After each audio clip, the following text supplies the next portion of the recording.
Darin, we were just talking to Jesse about what he's done differently or his change in approach this season. I mean, he's had a pretty good year. What have you seen out of him this year? Just, taking his aggressive swing.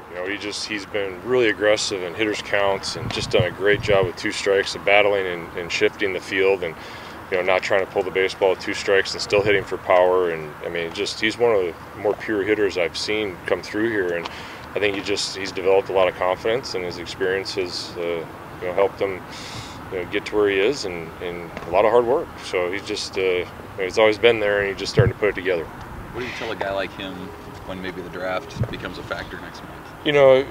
You always deal with that with the juniors, and your big concern is going into that year, are they going to put too much pressure on themselves? And most of the time they try and do too much, and he has just handled it fantastic. And just to see how he hasn't let that get in the way of what he's doing, and then dealing with a little bit of a bruised shoulder and still being able to go out there and have great at-bats. It's just, like I said, it's just his experience and just maturity has really taken off this year. Why would he be appealing to major league clubs? Well, you find a catcher that can hit like he can. He's starting to show the power that's in there. He can really receive well. Great blocker. I know receiving's a big deal now, and he just has very strong hands. Really gets the low strike for our pitchers well, and he can really throw. And fortunately, his shoulder is nothing structurally wrong with it, which is good. So that's stuff that they'll see. But I think he has a bright future. Did you guys practice yesterday? No, we still have to take a day off per week, and that was our day off. So with what you've seen from the seniors, I guess, so far today and talking to them this week, do you sense that they're kind of, maybe this is a little bit at the end of the road and they're feeling that a little bit? I, didn't see him yesterday. Sunday is obviously an emotional day with the last home game, and I'm sure they feel it.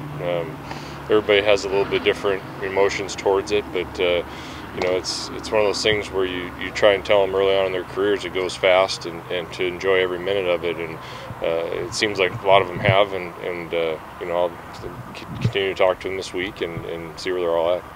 Talked a lot about injuries and things that haven't gone perfect this year.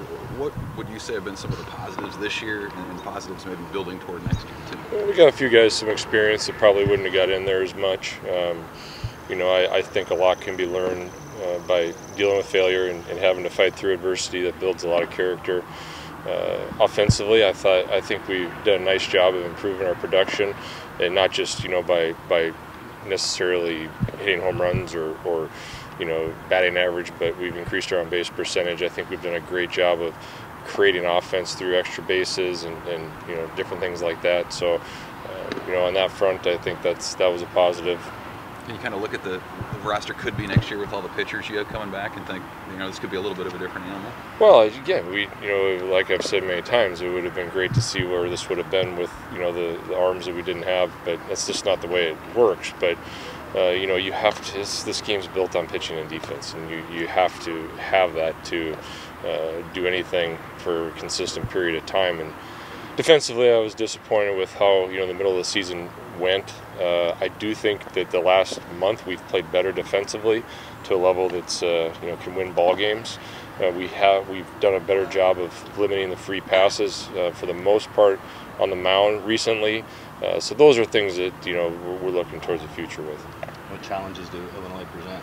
A very solid ball club. They're after their super regional host a couple of years ago, just a fantastic team. They kind of what happens in the Big Ten. You see a little bit of a couple-year rebuilding thing, and they've been restocking their roster, and now they're in a position where some of those guys are older and very talented team. A couple guys in our lineup, especially one, just a monster, and just very solid ball club. So they're having a nice season, and we're going to have to play well. Guys like Scott and Luis came back, had maybe a little different role or a little more expanded role this year. What have you seen from them this year that you were impressed with their senior seasons? Yeah, Louis wanted to be a starter, and we knew going into it you're going to have some ups and downs, and he's definitely had that. But he's got a young, fresh arm. He's got a bright future. Scotty, they held that back injury over him in the draft, and he didn't like any part of that. So he just recommitted himself and got his body in great shape, and boy, the results are showing on the field. So it's been great to see him be able to play pretty much every inning of every game and stay healthy so far. And he's another guy that I'm very excited for his future. How do you handle a guy like Brent Spillane? Does it just kind of matter on the situation when he's coming up to the plate? Don't let him beat you. He's that good. He's the Jake Adams of Iowa type of a guy, where Kyle Schwarber type of a guy, where you try your best to make him get himself out. And it's you just hope you don't put yourself in positions where you have no option but to pitch to him. So, but yeah, obviously a fantastic player, and we're gonna have to be very careful with him. If the season were to end for you guys this weekend, what comes up in the next few weeks for you guys? Players, coaches, what do you guys? Just normal. Just whenever the season ends, you have your exit interviews, and you kind of reevaluate and go over everything, which direction we're going to go, and yeah. So it doesn't. Whenever it ends, just do the same thing. Scott deserved the Big Ten Player of the Year. Well, he's definitely up there.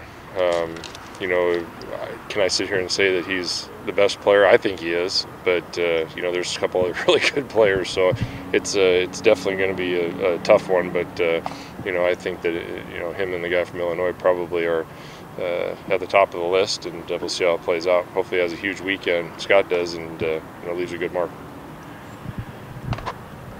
Thanks, Jeff. Thanks, Darin.